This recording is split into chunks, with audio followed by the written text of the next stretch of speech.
একটা খাল উদ্ধারের জন্য আমি প্রেয়ার দিয়েছিলাম ডিসি বরাবর 2023 সালে।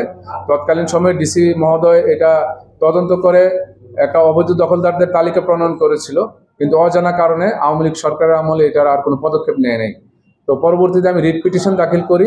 রিট পিটিশন দাখিল করার পরে এবং ওই তৎকালীন সময়ে আমি ডিসি বরাবর আবেদন দেওয়ার কারণে আমার বিরুদ্ধে এক এক করে মিথ্যা মামলা রুজু করতেছে কুমিল্লার ওসি মঈনুল ইসলাম। কুমিল্লার ওসি মঈনুল ইসলাম সে এক এক করে মিথ্যা মামলা আমার নামে দিচ্ছে এবং বর্তমানে 8টি মামলা দিয়েছে আমার নামে। এবং বৈষম্য বিরোধী ছাত্র আন্দোলনে ছাত্র জনতার পক্ষে থেকে আমি আন্দোলন করেছিলাম, সক্রিয় ভূমিকা পালন করেছিলাম। তো তৎকালীন সময়ে 21 জুলাই 2024 সালে আমার নামে 2টি মামলা হয়েছিল। আন্দোলনের পক্ষে থাকাতে আমার নামে 2টি মামলা হয়েছিল। তো ওই মামলাগুলো অন্তর্বর্তী সরকারের নির্বাহী আদেশে বিজ্ঞ আদালতে চূড়ান্ত প্রতিবেদন দাখিল করা হয়, খারিজ করে দেওয়া হয় ওই মামলাগুলো।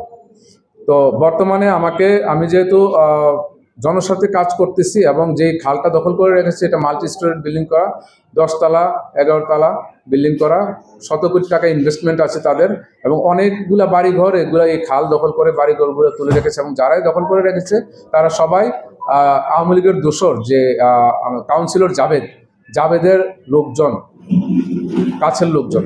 তো তাদের স্বার্থে লাগাতে তারা ওসির সাথে আতাত করে বিপুল মোটা অঙ্কের টাকা ওসিকে দিয়ে আমার বিরুদ্ধে এক এক করে বৈষম্য বিরোধী ছাত্র আন্দোলনের বিপক্ষের মামলা দিচ্ছে।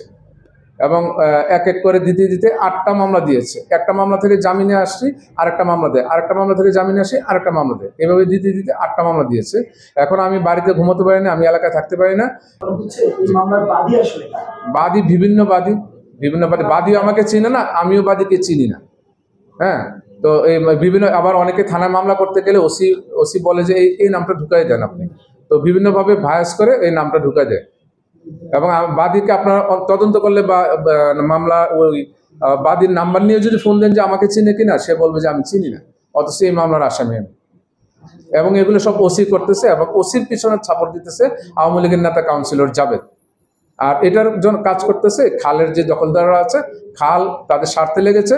এই খালটা যদি উদ্ধার হয় তাদের বাড়িঘরগুলো ভাঙা পড়বে, তাদের বিল্ডিং, তাদের মার্কেট, এগুলো সব ভাঙা পড়বে। তো এবং তাদের স্বার্থে লাগার কারণে তারা সবাই মিলে মানে চাঁদা তুলে ওসিকে টাকা দিচ্ছে, বিভিন্ন প্রশাসনের বিভিন্ন দপ্তরের টাকা দিচ্ছে, আমাকে যেন মিথ্যা মামলা দিয়ে চরমভাবে ফাঁসানো হয়। তো আমি এখন মৃত্যুর ঝুঁকিতে আছি। যে কোনো মুহূর্তে ওসি মহিনুল এবং আওয়ামী লীগের দোসররা আমাকে খুন বা গুম করে ফেলতে পারে। কুমিল্লা কোতোয়ালি থানার বর্তমান ওসি মঈনুল ইসলাম, ওনার সহযোগিতা, প্রত্যক্ষ এবং পরোক্ষ সহযোগিতা ছাত্রলীগের কর্মীরা আমার বাড়িতে 29 অক্টোবর 2024 সালে ডাকাতি করে আমার প্রায় 1.5 কোটি টাকার মালামাল নিয়ে গেছে। আমার ল্যাপটপ, কম্পিউটার, মাল্টিমিডিয়া প্রজেক্টর, স্বর্ণালঙ্কার সব কিছু নিয়ে গিয়েছে।